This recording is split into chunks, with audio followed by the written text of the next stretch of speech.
Hüseynoğlu'nun layihəsi əsasında Şabran rayon Mədəniyyət Mərkəzinin birgə hazırladığı İstedadlar Sorağında adlı müsabiqənin qaliblərinin iştirakı ilə təşkil olunmuş konserti açıq elan edirik.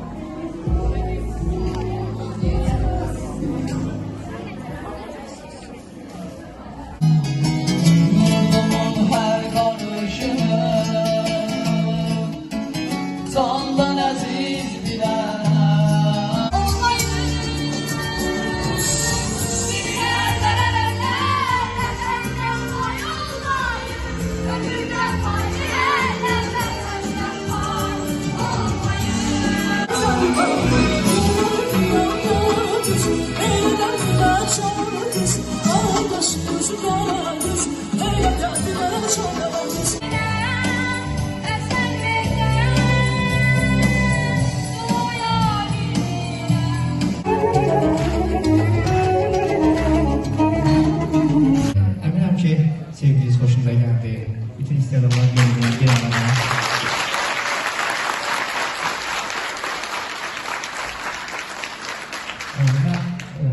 Teşekkür ederim öz komandamıza.